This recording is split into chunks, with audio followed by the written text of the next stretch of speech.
I've written extensively when I was a law professor.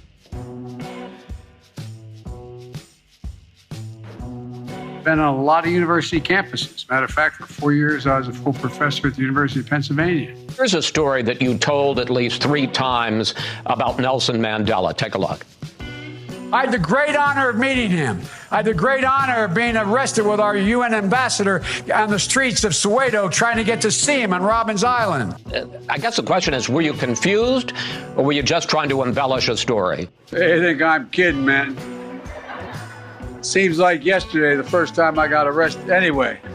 But I am a hard coal miner. Anthracite coal, Scranton, Pennsylvania. Hell, I might be president now if it weren't for the fact I said I had an uncle who was a coal miner. Turned out I didn't have anybody in the coal mines, you know what I mean? Really? I tried that crap, you know. My dad was he was a salesperson. He wasn't a coal miner. My great-grandpa was. But I used to drive a tractor trailer. Oh, awesome. And so I know a little bit about driving big trucks. No, that's great. But, I'm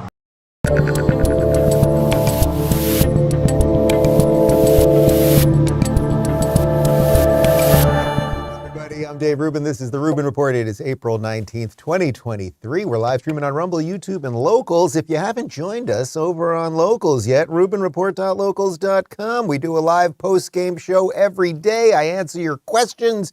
You can correct me on errors or other critical things that I might have missed or mumbled through, much like Joe Biden. And it's a good time for all. And you support us and keep us independent and all that good stuff. It is a Rubin Report first today because that little video that we just showed you right there, that compilation, that's only half of it. But I felt we couldn't do like a 2.5 minute cold open, so we split it, and today's cold close will just be an extension of the cold open. That has never happened before in the history of the Rubin Report, but we're keeping you on your toes. And today's theme, I like this show today. I usually like the show, but I really like the theme today. It's basically what the high hell's going on here. We seem to be having physical and spiritual problems. I mean physical problems in that our cities are rotting, and I mean spiritual problems in that our culture is melting. There are reasons for it. I think a whole bunch of us see it. A whole bunch of us are concerned about it. And I think it is finally time for a whole bunch of us to do something about it. That is what we will be unpacking, as the kids say, today. And before we do it, let me talk to you guys about Ramp real quick. Do you feel like your finance software isn't cutting it? Do you want the latest and greatest in financial software to simply spend, help you save time, and keep you from getting trapped in busy work? Check out Ramp. Ramp is the corporate card and expense management software designed to help you save time and put money back in your pocket. Ramp gives finance teams unprecedented control and insight into company spend. With Ramp, you're able to issue cards to every employee with limits and restrictions and automate expense reporting so you can stop wasting time at the end of every month. Ramp's accounting software automatically collects receipts and categorizes your expenses in real time so you don't have to. You'll never have to chase down a receipt again, and your employees will no longer spend hours submitting expense reports. The time you'll save each month on employee expenses will allow you to close your books 8 times faster. Ramp saves you money. Businesses that use Ramp save an average of 3.5% in the first year and now get $250 when you join Ramp. Just go to ramp.com/Rubin. That's ramp, ramp.com/Rubin. And now back to me. Here we go. Let's start with the culture stuff, right? So one of the things I've been doing for a while on this show is we do the hardcore politics, what's going on with whoever wants to be president, what's happening on the Capitol, all of the nitty-gritty racehorse politics stuff. But as Andrew Breitbart said, and has now become a verbal meme, politics is downstream from culture. You can't win the political wars if you've lost the culture, meaning people will not even understand what the real issues are. You will basically be trying to swim yourself out of the La Brea tar pits while you're always sinking because you've lost the culture. You have nothing to stand on to actually fight the political wars properly. So let's do a little culture first. My buddy Adam Sosnick, who is one of the hosts over at the Patrick Bet David podcast, he talks a lot about money, but he also talks a lot about dating. And he did a video a couple days ago talking about how so many women right now seem to be entering their 30s and 40s unmarried and unhappy.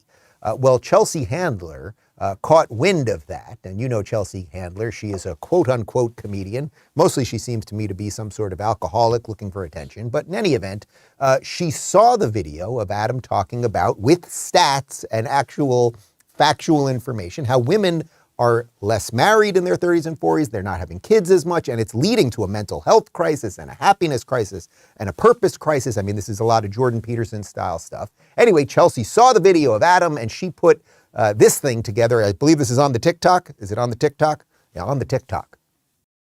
45% of working women ages 25 to 45 by 2030 will be non-married, no kids, single.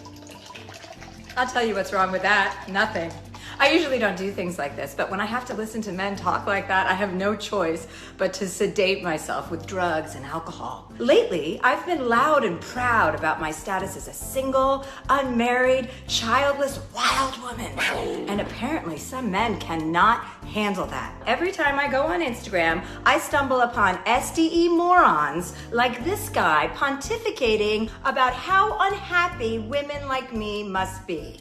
If you think that you're going to be 45 years old, no kids, not married, and that you're going to genuinely be fulfilled in life because you made money, best of luck to you, honey. Right. No, best of luck to you, honey. I'm sorry, but if the child-free joyride I'm on triggers you, here's a hint. If you need daily alpha content to remind you to be alpha, you might not be an alpha.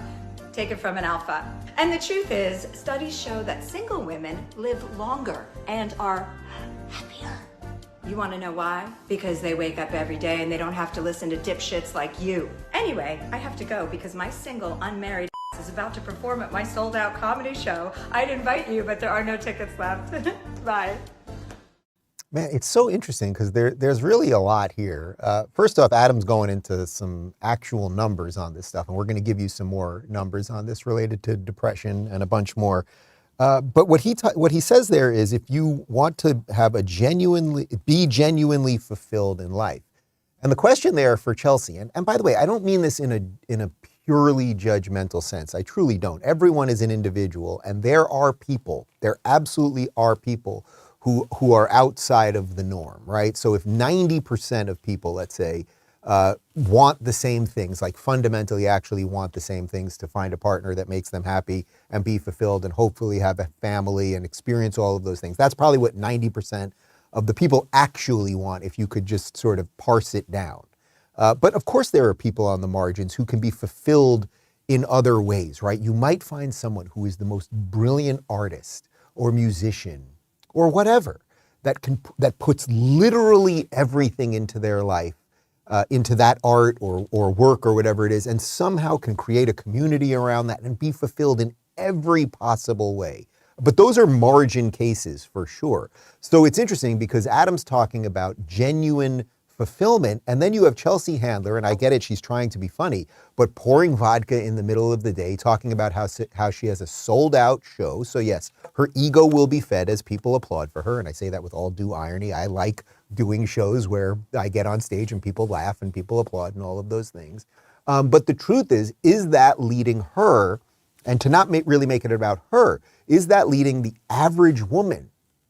And I think this is more for women. Men can be distracted in all sorts of ways, but I think it is also for men, finding someone that you love, that you want to build a family with and a home with and expand that to a community. Like, we all know that is fundamentally right and true and the most important thing that there is. So there's this weird disconnect where she's like, I don't have to pay attention to people like you because I'm rich and people love me, but she is paying attention to people like them. Patrick Bet-David, who is Sosnick's on his show every day, said this on Twitter. I thought this was quite good. Childless women are 46% more likely to report higher depression compared to mothers. Some are childless by choice, some can't get pregnant. People who try so hard to appear happy on the outside are typically in a lot of pain. She's trying real hard. Now that's obviously in reference to Chelsea Handler. Again, everyone has every right to make every choice for themselves. I am not trying to tell anyone to live any way that they don't want to. But there are themes.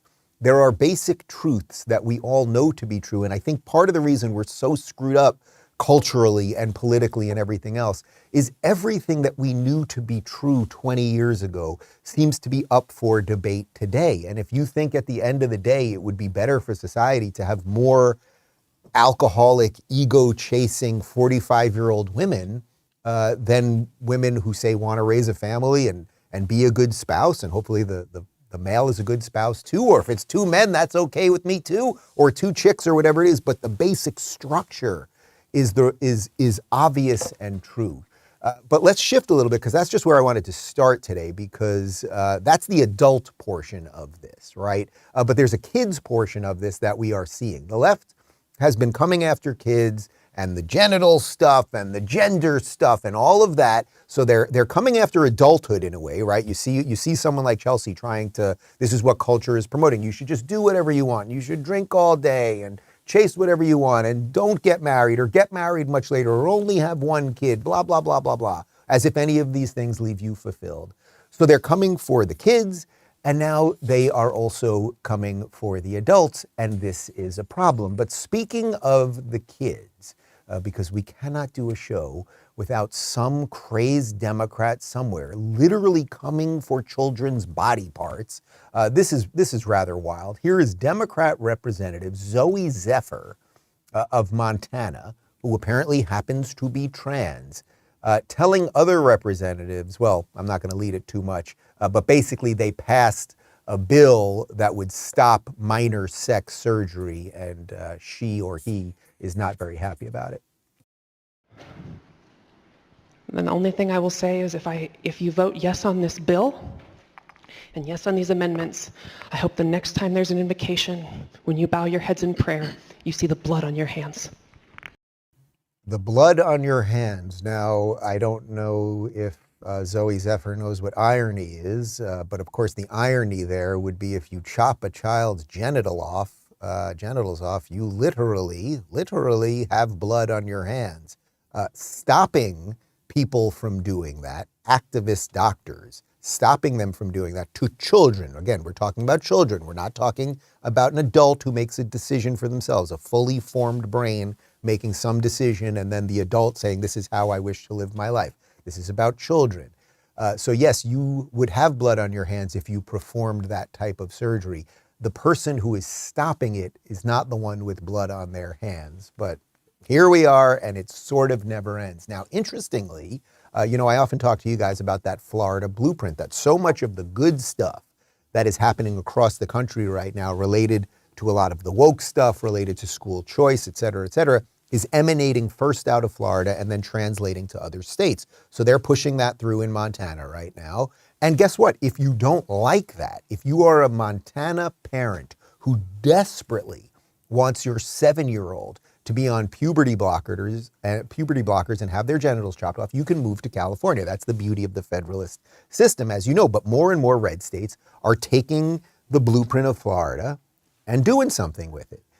But here in Florida, it is still being debated. We are actually, well, the debate in essence is over, but the left never lets go of anything. So we have now passed a law that will ban minor sex surgery for children. It is not discriminating against any adult. If you are a trans adult and you live in Florida, you have every right that everyone else has. So that just everything they say is nonsense. You know that.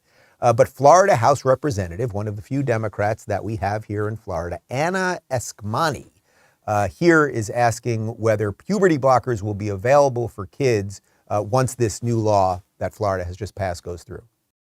Thank you, Mr. Speaker. But to be clear, if a doctor recommends puberty blockers or hormone replacement therapy, that is no longer going to be available in the state of Florida, even in clinical trials. Representative Masulo. Thank you, Mr. Speaker. Hopefully, if this bill becomes law, yes. Representative Eskamani. Yes. So, sorry. In Florida, we are saying enough is enough, right? That's what I keep telling you. All you have to do to be a good politician right now, or not even a politician, all you have to do to be a good citizen right now is just say no. I will not participate in this lunacy anymore, okay? That's all you have to do right now. That's what DeSantis is doing, and now, because of the supermajority he has, we will not allow for radical lefty progressive doctors to give hormones to children to stop their natural biological processes, and we will not chop their genitals off. This is called good, but she's not very happy about that. Now, if her name rings a bell, you might remember this. This is from my event promoted. This was the last show that we were going to do on the Big Book Tour, where Governor DeSantis, joined us in Orlando. And she arranged a protest. She wrote, "Wow, super disappointed to see the Plaza Live hosting an event with DeSantis next week. This is literally one of the most LGBTQ-friendly parts of Orlando, and during Pride Month too. Orlandoans deserve better than this culture war BS."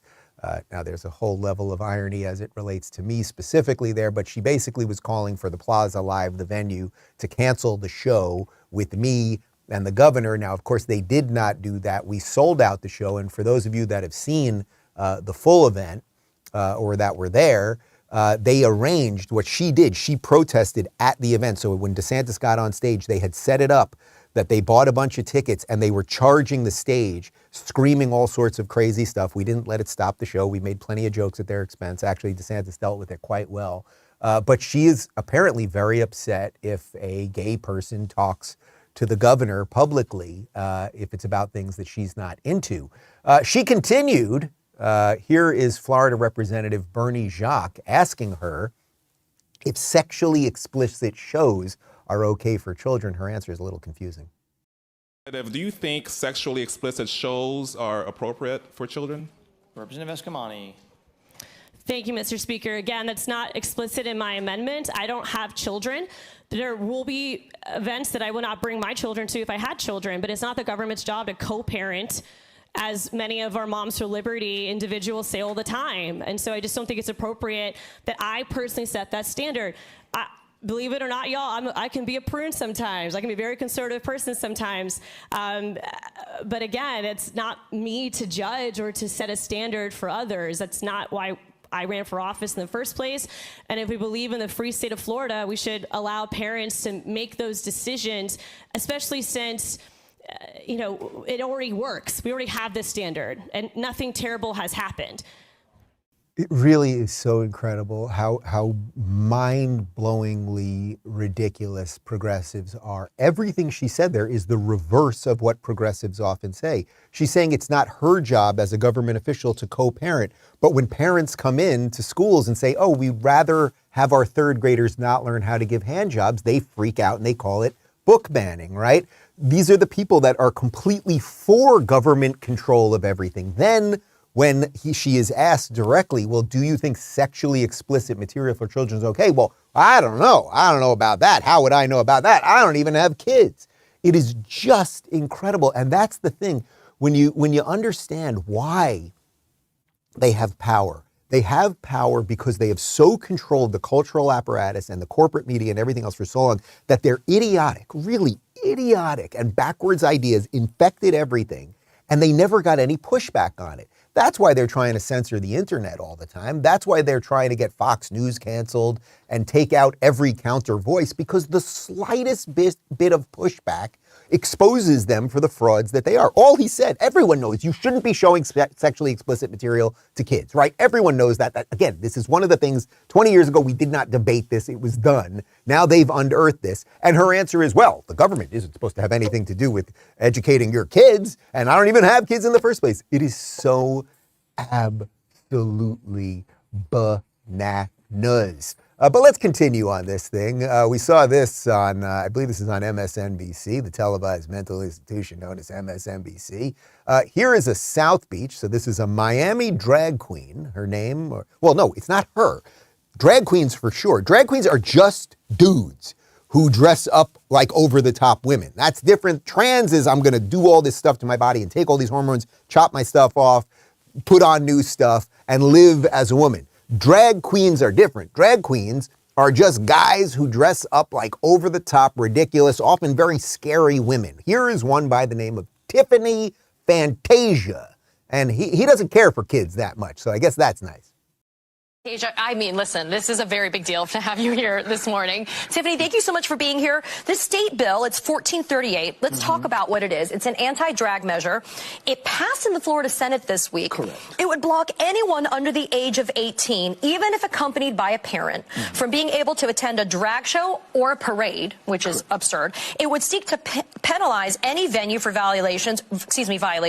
We're talking $10,000 fines and possible jail time for a drag show. So what's your reaction to this latest Republican-led attack on LGBTQ community? It is completely absurd and unnecessary. Although, at the end of the day, I don't care for kids too much because they steal the show. But you have the right to bring your child to a drag show. I mean, what type of world are we living in? Ladies and gentlemen, this is what, or I should say, ladies and gentlemen, or miscellaneous, this is what passes as news on MSNBC, finding a random dude who dresses like a woman and then asking them what their feelings are on legislation and having that person basically like, I don't care about kids. MSNBC is a clown show. Okay, that's fine. You get it. I mean, in that case, literally looks like a clown show. I mean, Jesus, with the makeup lady, dude, whatever. Look, whether a parent, it's so stupid. It's so stupid. I believe a parent should have autonomy over what their children is seeing and learning and everything else. Maybe I'm feeling this topic specifically passionately because I have 2 kids downstairs. And these kids, it is so obvious to me that when you look in these kids' eyes, that it is your responsibility as a parent to make sure they aren't infected with backwards nonsense lies. And it is a lie to say if you are born biologically male that you actually are a woman. It is a lie to say if you are born biologically female that you are actually a man. And it is nobody else's, certainly no state worker's responsibility to talk to those kids about things that they have no right to talk to them about. But again, it's being pushed and pushed and pushed, and you go, okay, well, that's just cultural nonsense, and nobody cares what drag queens think, and that's just one trans legislator in Montana, blah, blah, blah. But it works its way all the way up through the culture. Well, it's both ways, I think. In some ways, you can argue it works all the way up, and in some ways, it works all the way down. But it works its way through the system one way or another, and then it affects our politicians who then push policies on us that nobody wants. So as Governor DeSantis here in Florida has taken away Disney's special rights, you guys know it, that's all he did. He did not punish them undeservingly. He's not treating them like less than. All he did was take away special rights. I thought everybody was for equality, right? But as he has done that, the left is freaking out. So you remember Hillary Clinton? Does anyone remember this woman? She like ran for president or something. She was senator of New York, Secretary of State, married to Bill Clinton. I'm pretty sure Bill Clinton did not have sexual relations with that woman. Anyway, here's Hillary yesterday. As Republicans declare war on Disney, I know whose side I'm on. Now, I did respond to that tweet, and I asked where Bill's other hand is because Donald, sorry, Donald. But it's so, like, this is just ridiculous. This is just what they do. And, you know, it gets all the thousands of retweets and everything. It's just meaningless drivel. No, wait, put the picture back for a second, because it's funny to watch this picture, like, as Republicans declare a war on Disney. What you're looking at there in Bill Clinton, and Bill Clinton has been accused of rape by about a dozen women. He once took an intern at the White House in the Oval Office, Monica Lewinsky. She sat on his lap while he stuck a cigar in her while he was on the phone with Trent Lott. I'm sorry, guys, it's early, but this is a fact. And that's who she's standing there with. But it's Republicans who are the bad guys. He's such a family man. Look at him with little Chelsea there and everything else. But she, as Republicans declare war on Disney. So what are you actually saying? Okay, you come back. What are you actually saying there, Hillary? You are for certain corporations getting special benefits. You think that Disney should have its own police force and it should have its own special tax breaks that for some reason SeaWorld and Universal Studios don't get. All he did was level the playing field. But you're seeing what Democrats actually are. And what they are the people who are for corporate welfare when it's the corporations pushing the nonsensical ideas that they want. Hillary and the lefties, they need Disney to push all of this crazy psychosis on everybody because it's the policies that they want to push forth so that they can control more minds and bodies. But, ladies and gentlemen, it is not, unfortunately, just left-wingers coming after DeSantis, coming after true equality and all of these things. It's a bunch of weaklings and patsies on the right as well. So check this out. This is former New Jersey Governor Chris Christie. Now, I think for the most part, I've always liked Chris Christie. I thought he was a decent guy when he was running for president. I thought he would have been a decent candidate. Probably could use a little Weight Watchers or something, but okay, fine. But here he is going after DeSantis because DeSantis took out Disney's special privileges, which I thought, again, was what we would all want. Everybody should be treated equally, but apparently not to some Republicans. I don't think Ron DeSantis is a conservative based on his actions towards Disney. I mean, where are we headed here now? That if you express disagreement in this country, the government is allowed to punish you? To me, that's what I always thought liberals did. And now all of a sudden, here we are participating in this with a Republican governor. This is absolutely extraordinary, absolutely extraordinary. If this whole battle had happened and Disney was treated exactly the same way as SeaWorld and any of these other places, Universal, blah, blah, blah, Gator World, etc. And then DeSantis had started going after them and taking away their equality, meaning punishing them in an extra way. Actually, we're going to levy a special tax on Disney for this, or we're going to charge them more for the land that they're on, or whatever it might be. That would be punitive, right? That would be the problem that Chris Christie is addressing there. But Chris Christie is addressing a problem that does not exist. All, again, DeSantis did, until I'm blue in the face, was make Disney play the same way with the same rules as everybody else. So what is this thing that is happening to, I would say, these patsy, sort of pat you on the head MSNBC Republicans, right? These are the Romney-like Republicans. They never do anything to conserve anything, but the media kind of likes them, right? The media kind of likes them because they're Republicans who will never win and never accomplish anything. The media hates DeSantis because not only is he winning and accomplishing things, he's also ignoring them, which that's a big problem for them. But you may remember, I've referenced this clip many times. We've shown it to you a couple times. I just want to throw it to you one more time. Mike Pence, a couple weeks ago, former VP Mike Pence on CNBC, basically saying the same thing that Chris Christie is saying, and it just makes no sense to me. So I fully support what Florida did about protecting kids under the third grade. But I have concerns about the follow-on. Look, Disney stepped into the fray. They lost. But the idea of going after their taxing authority, that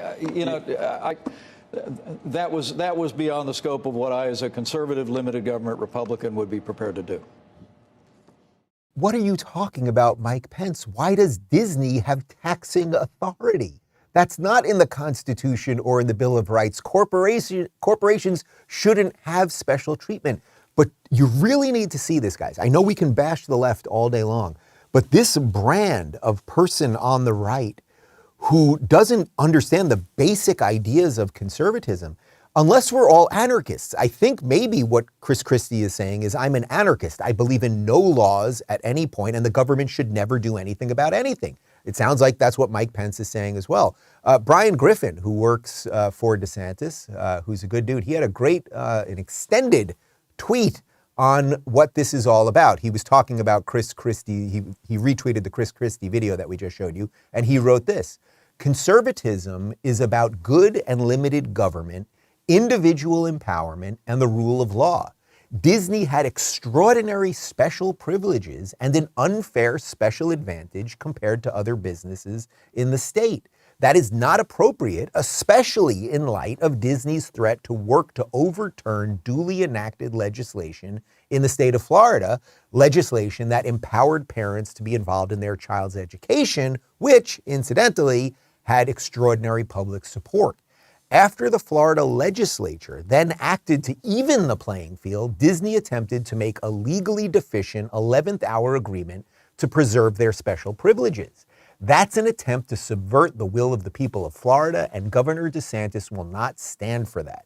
Good and limited government, and indeed principled conservatism, reduces special privilege, encourages an even playing field for businesses, and upholds the will of the people. In this fight, Governor Ron DeSantis is the champion of the people of Florida. I mean, golf clap for you right there, Brian Griffin. Like, that is clear and clean and right and true, right? He is explaining what limited government is. Okay, you don't want the government doing everything, but you do want the government making sure that there's an even playing field. He's also saying that there is a difference between conservatism and pure libertarianism, that there are moments that the government is supposed to do something. So I think this is a really important, I know this may feel like a little, Florida insider thing or a little Disney thing or something, but I think it's a really important ideological moment that as we roll into this 2024 thing, we're really going to have to think about. Do you want to keep supporting candidates that will let the left come for virtually everything? And in the moments when they can push back, we'll be like, well, sorry, we can't do anything. We're limited government guys. We can't really do anything. Sure, we can always figure out a way to give Ukraine $100 billion. But, when the corporations are coming for your kids and indoctrinating them, and when they're subverting the will of the people who voted a supermajority in a landslide election for the governor, I don't want to touch that. We have to make that decision, guys. And again, I think this gets to why everybody, whether it's MSNBC or Chris Christie or Mike Pence or Donald Trump, are attacking DeSantis. He is the one most effective guy doing any of this stuff, and that is the threat. Selling NFTs on Instagram and ranting and raving about election fraud is not the threat. The guy who's actually accomplishing the things that we ask for, that actually is the threat. So how does this left-wing political ideology not only lead us to a decaying culture, right, if we're talking about all of the women, the Chelsea Handler types who are celebrating something that we know is not quite right, to the infection of young children's minds and bodies, but also physically to our cities. What is happening in our cities? Well, over the last couple of days, there have been massive, crazy riots in Chicago. Now, you know about Chicago. Chicago, like a dozen or so black people are killed every weekend, but nobody talks about it because the shooters are black, and that doesn't really compute for CNN or Washington Post or New York Times or anything else.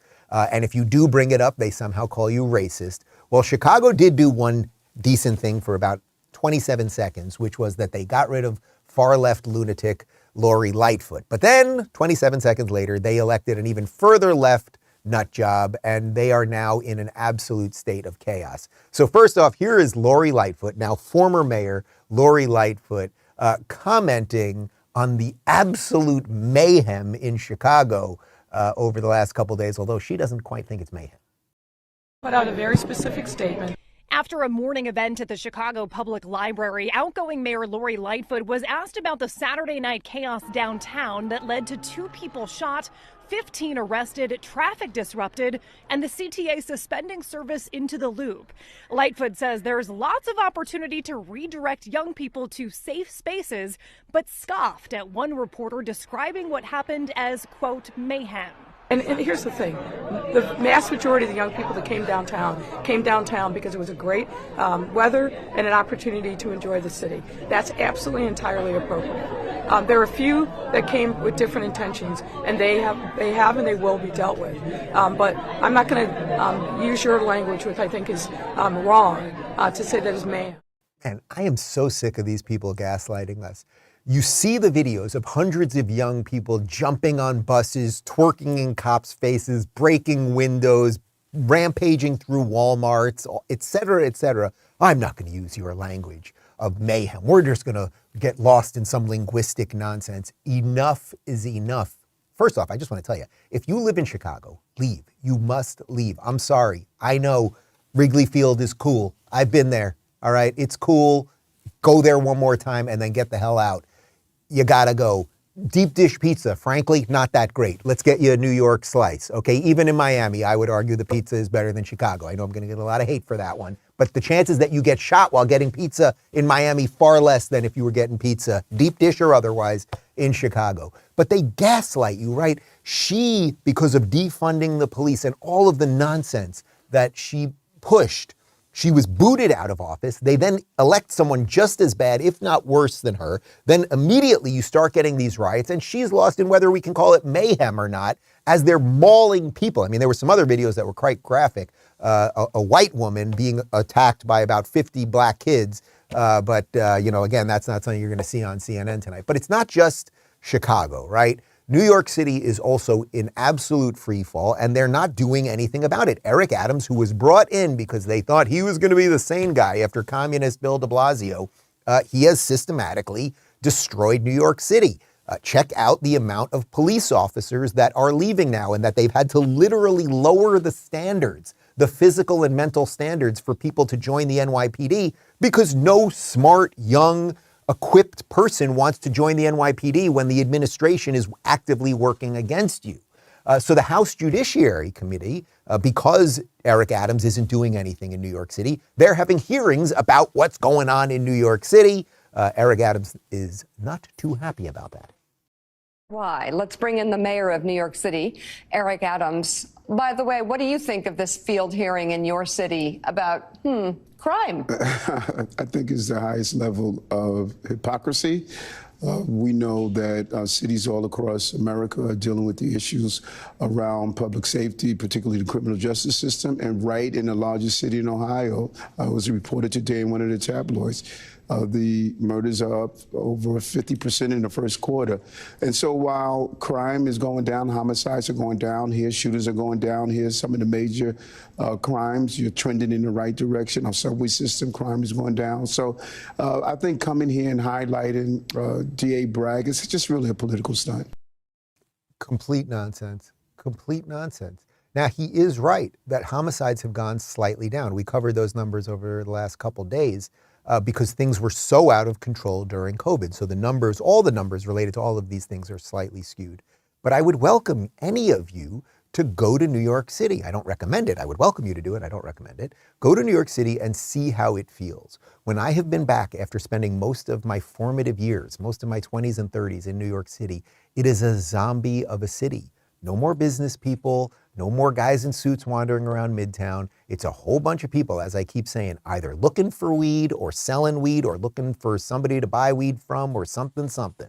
That's basically what's going on in New York City. You cannot, imagine if you were, you sold t-shirts, just anything. You were just like, you know what, I'm gonna open a brick and mortar store in New York City, whether it's down in Soho or on the Upper East Side or in Midtown. I'm going to open up a store with a nice big window up front, show off my great t-shirts. First off, because of taxes and regulation, you just never do it in New York City. It's almost impossible to open a business. But also, at any moment, mobs can just rampage through and nobody is going to do anything to stop them. Also, this idea that just because homicides went down a tiny bit, that's an indication of anything is really not true. There are other things.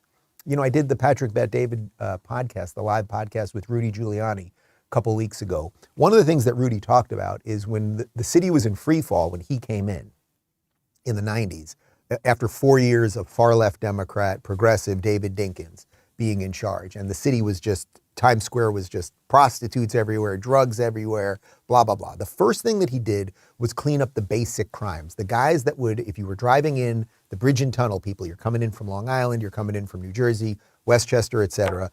You'd get on the other side of the bridge, like the Midtown Tunnel, for example, coming in from Long Island. And there used to be all these guys, these panhandlers out there begging you for money, or guys that would take wet newspapers to try to wash your window with dirty water so that you'd give them a dime. He got rid of all of them immediately because he wanted people from outside of the city to come in and not immediately be assaulted.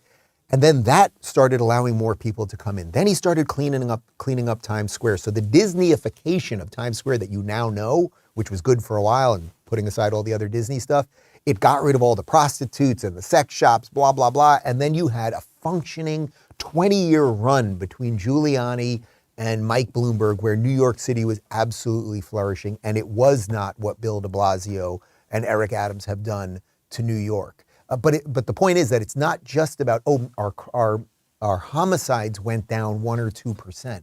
That's not really it. It's not that the average person is necessarily worried if they're going to be murdered on the street, although they should be.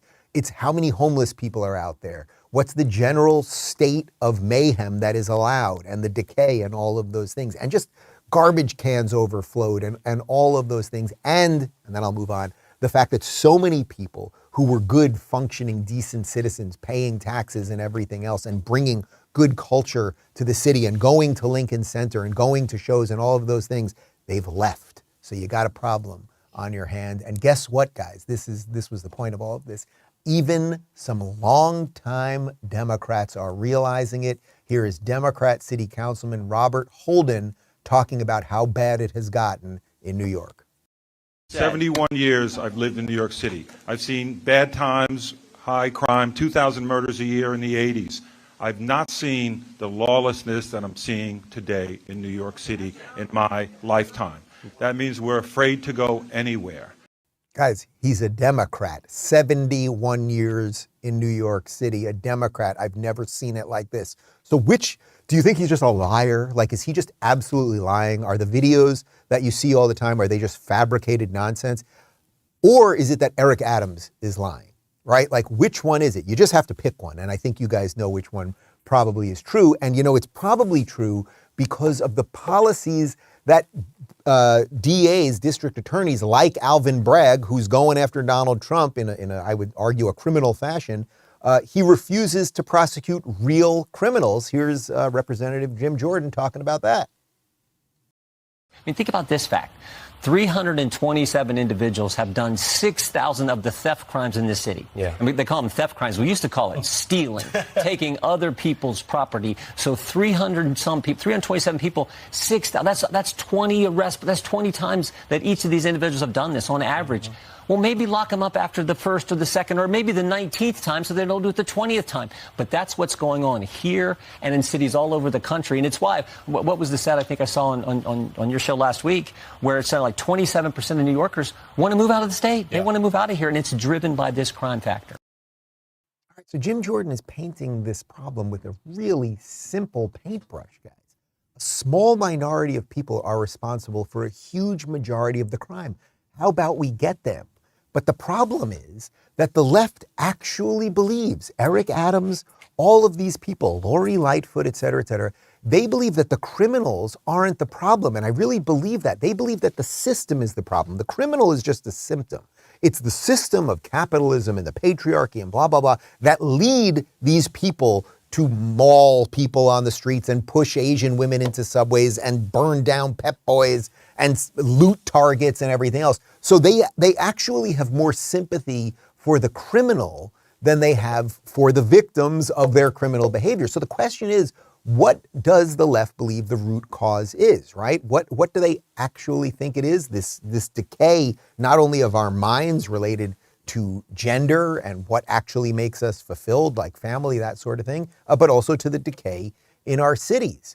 Well, they are always distracted by other nonsense, which is why they can't get to those simple answers that I'm laying out here. So what else, while his city is in free fall, what else is Eric Adams declaring war on? How about food?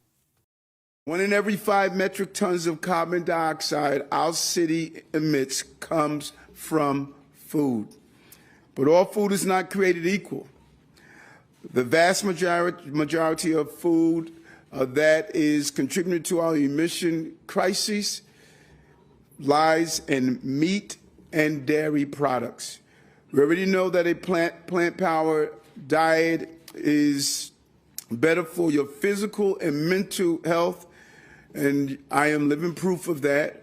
But the reality is that thanks to this new inventory, we're finding out it is better for the planet. Screw you, Eric Adams. Even if everything you said there is true, which none of it is true, right? None of it is true. But even if it was, you have no right to tell people what they are allowed to eat. I love meat, and I will continue to eat meat. And I live in the free state of Florida, and you have nothing to do with my life, thankfully. But again, if you live in New York, if you live in any of these places, do you not see the writing on the wall? They are coming for what you can eat, and they're also coming for how you can cook it.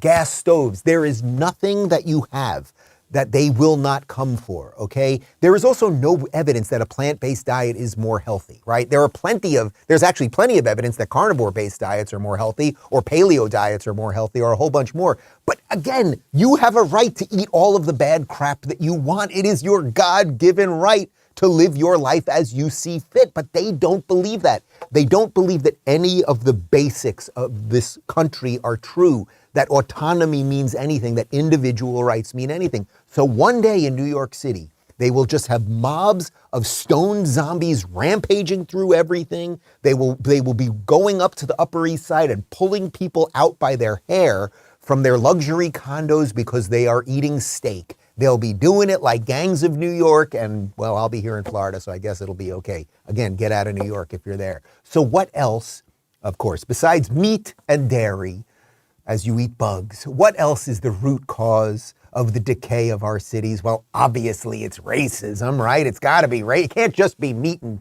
dairy that are causing the problem. You got to sprinkle in a little racism on top, like salt and pepper.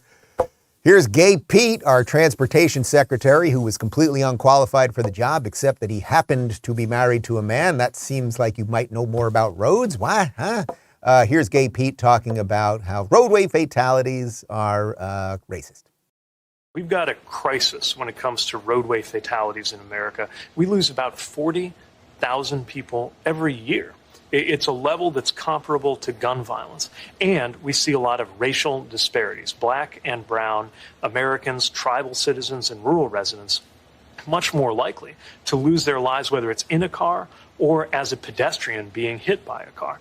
There are a lot of reasons related to discrimination, related to even the ways that roads are designed and built. Who has access to a safe street design that's got crosswalks and good lighting? Who doesn't have that access? That can drive disparities, and we have a responsibility to act on that. First off, what the hell is happening to Al Sharpton? His head is shrinking like in Beetlejuice at the end. What is going on there? You know, I know he used to be big and fat, but something about the shrinkage of his whole body shrunk, but now the head is, all right, fine. Pete, yes, our roads are racist. There's a disparity in the amount of black people and tribal citizens. That's a new one. Tribal citizens who are getting hit by cars or something. You know, also there are cultural reasons that people behave differently. It might be, I'm just tossing this out there because they whittle everything down to racism in like, oh, there must be a white guy trying to plow down a whole bunch of black people in a car. And that somehow, you know, is the thing that we should be focusing on. You know, cultures all act differently. Some people wear seatbelts. It's taught more in certain communities. I'm not even saying that specifically with all this, but like they just whittle everything down to the dumbest possible lowest common denominator, that it is racist. And really, in essence, what he's saying is he wants equity in death. And what that really means is if you think this guy can fix anything, you're a fool. I mean, Pete Buttigieg has never accomplished anything other than using his Democrat privilege, failing at things and moving all the way up. That's what he's really good at, okay? But if you think they can fix anything, they can't. And not only that, equity in death. When he's saying, well, black and brown people, and what was it, tribal citizens, they are affected by this more. What he really means is we need more white people to die. Because if then we had the equity of death, or at least more white people were being hit by cars or wearing less seatbelts, then apparently he would be happy. I know that sounds a little nuts, but that really is the truth. If he got a report, think about it, when he gets these reports and he looks at these reports and they say, well, you know, it does turn out that more black and brown people were hit by cars this month. His initial thing is, oh, the roads are racist, right? But if he got a report and the report said, you know, you're not going to believe this, Gay Pete, but it turns out that we got 33% black and brown people killed hit by cars, 33% tribal citizens, and 33% white people. Well, I guess by his own logic, he'd be like, all right, that's pretty good. You guys want to go on vacation? Guys, so what do we say? What do we do to fix this cultural and physical decay in our society? Well, you know because you're a wise person. You watch the Rubin Report. You know what you do? You tell the truth about what's going on. You don't let them just lie over and over without being called out and mocked. And you fight for the things that are right and just and are true, and the things that we always knew to be true, like autonomy over your own life and body, like the importance of family and community and things like that. And also call out the never-ending desire for these people to have every bit of control over your body. This is really good. So this is a black activist, I would say an activist who happens to be black, by the name of Bob Woodson, on the Dr. Phil show, talking about what has happened in the black community and how it relates to basically everything we're talking about here today. If you dissect it, you will find there were about 3,700 free blacks who owned 12,000 slaves, black slaves. The question is, do the descendants of those free blacks who owned black slaves, do they pay? Blacks really benefited more the first 100 years after slavery than we have in the last 50 years. I was born in 1937 during the Depression. Everyone in my small, low-income black community, 98% of the households had a man and a woman raising children. Elderly people could walk safely in that community without fear of being assaulted by their grandchildren. Never heard a gunfire during that time. Never heard of a child being shot to death in the crib. But there are 50 children today who have been shot and killed in our cities. If you're talking about remedies, we've got to look beyond saying that every solution has to have a winner and a loser, that blacks can only benefit if whites lose. We have to be defined more than just victims of oppression. What makes more sense? What that man is saying, or what you hear out of Lori Lightfoot, or Pete Buttigieg, or Joe Biden, or Chelsea Handler, or any of these people, right? Because these things, again, they are all connected. The Chelsea Handler, I am just going to be this person who exists in perpetual childhood, that will lead to a society that would give us all of these problems. These things are not disconnected. So who is making more sense there, right? And what do I always say about the ability, when you are telling the truth, you don't have to be genuflecting and screaming and throwing things all over the place. You can actually do it quite clearly, like Bob Woodson said right there. You know, it's interesting, when he mentioned the last 50 years, how much worse it's gotten. You know, that basically is since affirmative action. That is since these giant government programs and handouts that have disproportionately affected the black family. So the rates of divorce in black families were significantly lower than whites before all of these programs. Then they incentivized people to have, women to have more and more children out of wedlock because you would get more and more benefits. Do you think that has something to do with what's going on here? And then when you have a whole bunch, a giant generation that grows up without fathers and proper role models, I mean, you guys get it. This is Larry Elder stuff. This is Thomas Sowell stuff, et cetera. So look, what do we do? What do we do? Whether you're fighting Chelsea Handler's nonsense, right? Like if you're watching this right now and you're the mother of a young girl, how do you want your daughter to turn out? Do you want her to be a 50-something-year-old person who seemingly only cares about ego and alcohol? Or do you want her to grow up to be somebody that maybe will have a family, that will hopefully try to be a good member of the community and all of that stuff? And again, I don't really mean to make this specifically about Chelsea Handler. I'm using the idea of what she's talking about, okay? Even though I'm pretty sure she called me racist on Twitter at least once. So what do? We have to enact virtue, not vice. And I think we can do it. But it starts with you. Like, you got to figure out, like, what do you want to have in this world? One thing that could be good, that the left really hates, is have a big family, have more kids, and show them the path that is kind of good. And that might be good. Here's Scott Galloway on Real Time with Bill Maher talking about just that. I'm down with it. And you know what? I want grandkids.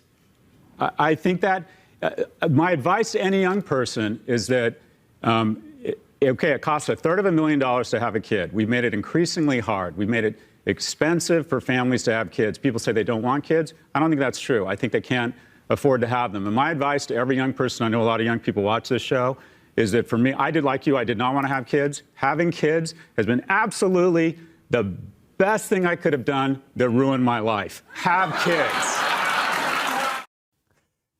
Scott Galloway is a marketing professor at NYU School of Business, the Stern School of Business. But he's saying, again, something that we all know to be true. And as long as we're talking about things that are said that we all know to be true, that gives me a fine segue to throw to Jordan Peterson. We talked a little bit about this over a drink we had a couple weeks ago, but what about the couples that have no kids? couples that just say, you know, we're more interested in our intellectual pursuits or traveling or something. You think they're really missing sort of like a key component of what life is, right? I do. I really believe that. I mean, I think that kids have a bad rap. That's the problem. And so they're very funny. They're really playful. They really, really like you. And you can have the kind of relationship with them that you set out to have. And so that's very, very interesting. Now, and you can also, like, once I had little kids, I spent a lot more time with them than I did with my friends, say. And the reason for that was that I actually found it more enjoyable to do things with little kids than with the adults. And the reason for that is, like, by the time you're 30, say, you've seen so much of the world that you actually don't see the world anymore. And this is technically true. The thing that's cool about having a little kid is everywhere you go, because we're so good at putting ourselves in other people's bodies, the kid revitalizes the world, and the kid's like, oh, I mean, that's what a 2-year-old looks like all the time, right? They're just completely awestruck by everything. And you can see that again, and that's really interesting. And that's really interesting. Guys, that's 2017. I had really just, it was in the nascence of my relationship and friendship and camaraderie with Jordan Peterson. It was before we toured. Subsequently, I have 2 kids. My life is more fulfilled. I heard that message. Also, it somehow made my beard darker. I don't know how that happened. Pretty cool. So there are things that we know to be true. I'm living it now on a daily basis when I'm waking up in the morning. And I think it's counter to almost everything that is being pushed on us culturally. You got to figure out how you're going to incorporate that into your life so that your life is in order, so that you can then hopefully set some of this cultural and political stuff in order. And I just believe we can do it. And it's not all political, but it is all important.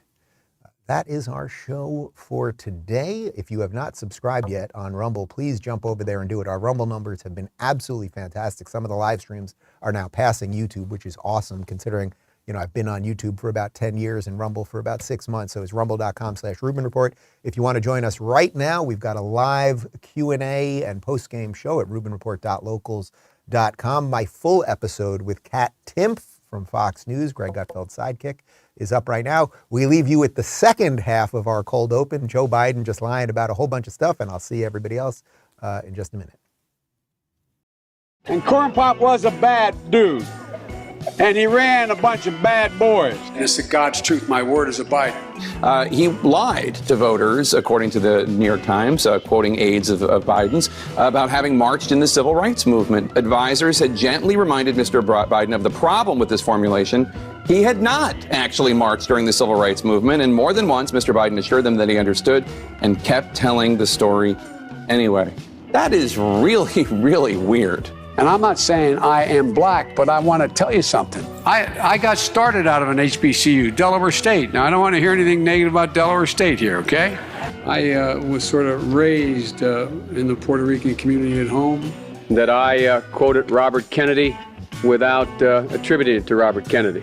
I should have said, to paraphrase Neil Kinnock, Mr. Biden used 5 pages of published law review article, of a published law review article without quotation or citation. That's precisely right. And I've done some dumb things, and I'll do dumb things again. That's why I and so damn many other people I grew up have cancer.